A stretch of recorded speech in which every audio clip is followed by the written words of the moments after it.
Alright, so what we're going to do, well, what I'm going to do is I'm going to show you how to put this projection on your mug, because you seem to be having trouble with it, so I will show you how to do it. So actually this is my saved thing right now, so I'm going to go ahead and open the original one, and then we'll just work from there. Okay. As soon as it gets done loading up, we'll move on. Alright, cool. So since we're just doing the mug, I'm not going to bother with everything else. I'm just going to focus on the mud, but you are going to need a light so you can see what you're doing. So let's create a light. Let's create a directional light.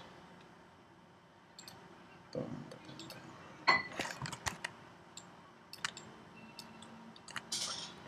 I'm just putting this light in here so you can see what we're doing when we're going to render it. Okay? Cool. Alright. So let's click on this thermos. Shift T to open your material nodes. Media material X. Make sure you name your stuff. Call this thermos underscore perfect. Alright. Now before we throw the well, you already know how to make it look like a brushed metal. So yeah, I don't need to show you how to do that. If you'd like me to show you that, just text me or message me and let me know. So I'm gonna go up into diffuse color. Actually, let me go ahead and show you how, because since you're plugging this in with the brushed metal, you're probably going to need to do that as well. So let's go other textures, layer texture, this, we're going to load a file into it. I already have a my file done. It's the one I did was my brushed metal one. So I'm going to assign that to that. Okay. Right, and then back in our textures, we're going to add another layer. And this is the one where we're going to add the ramp to it. So select our ramp. We only need 2 colors. To make this color a very light gray. Well, not a very light gray, but we don't want it to be super dark because we don't want it to be black because that just looks bad. And it doesn't look right. So, yeah. Alright, and then let's go back to our layer. And this is the layer we're actually going to add the projection to. So, once we select our new layer, we're going to go to checker box, right click over file and do create as projection. Alright, and then we're going to go to our image here, and this is where we're going to load the AAA logo, which, where is it?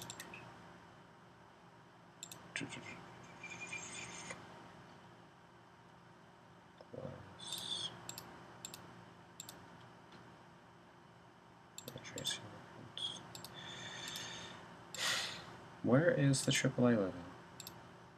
I feel kind of silly now not knowing where that stupid logo is. Images, brush metal, cloudy glass.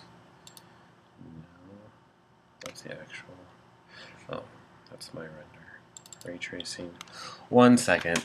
I can't find this stupid image. Oh, here it is. It's in source images. Duh. Alright, so I found it. Sorry about that. It's in source images. AAA logo, black and white. I'm going to open that. Alright. And then what we're going to do right away is we're going to scroll down, and under color balance here, we'll change the default color to white. Okay. Let's go back to our layer texture, which is right here. Now the projection is going to go on top of everything. Bring that up here. And take this and make sure it's your projection. We're going to set the blend mode to multiply. That way it will blend out the white. Alright, and this, actually let's go ahead and open up our render thing. Pay no attention to that. Actually, hold on, render settings, quality, legacy, well, that's fine. Render light, well, this is a small scene, it shouldn't take too long. Alright, render cam, we're going to go ahead and do a quick render. Wait for it to render. Now, as you can see, your logo is like repeating over itself constantly, and it's kind of big. That's because we have it repeating in the U and the V, if you remember that. So what we're going to do is go into our hypershade.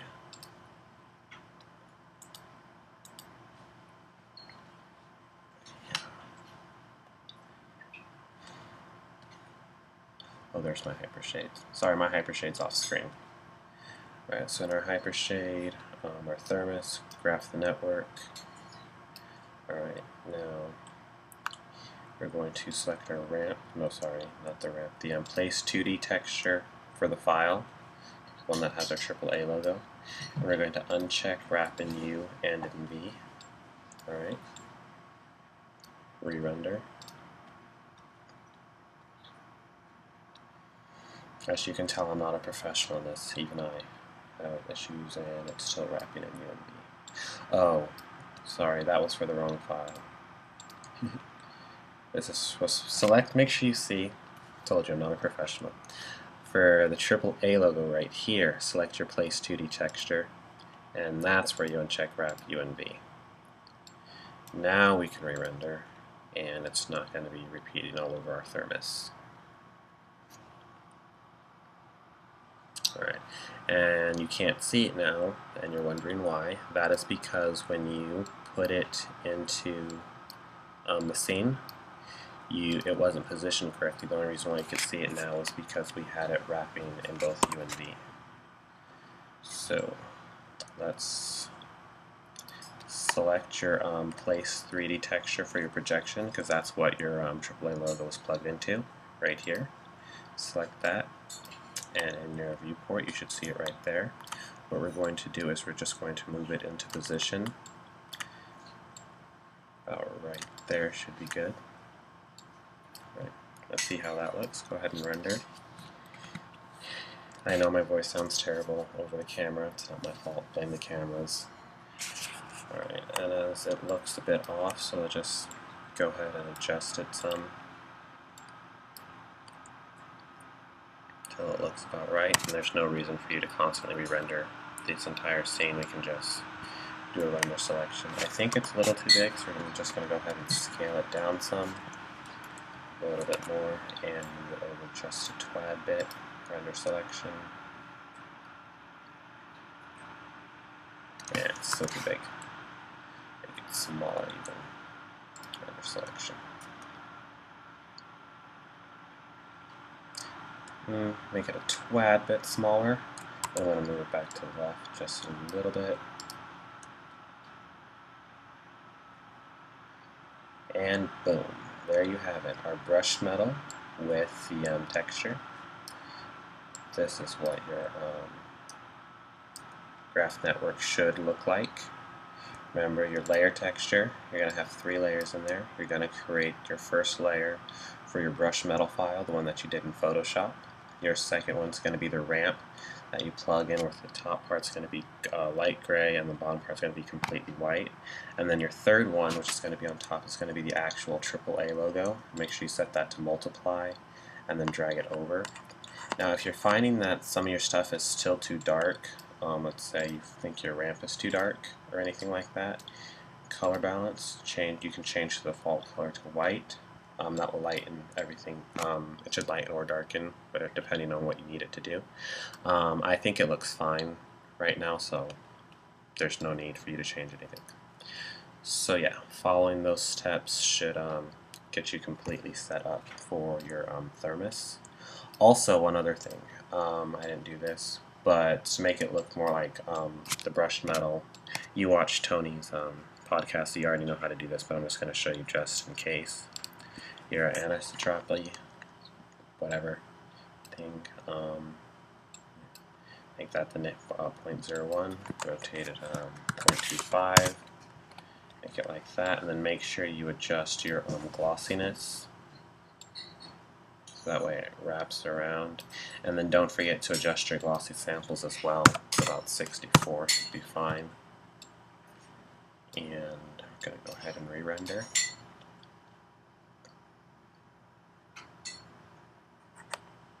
And boom, there you have it. Your brushed metal completed thermos, and with all your lighting and everything done in there, it's going to look fantastic. Alright, if you have any other questions, just let me know, and I will see what I can do to help you. Alright, now where did I put it? 1 second, I seem to have lost my screen recording program. Screen recording, where are you? Ah, there we go. Alright, 11 minutes, wow. If I didn't have those errors, it would have been a lot shorter. I'm sorry. Anyway, that's how you do your projection with your brushed metal. Alright, I hope this helped, and remember, if you need anything else, just let me know. Alright, good night.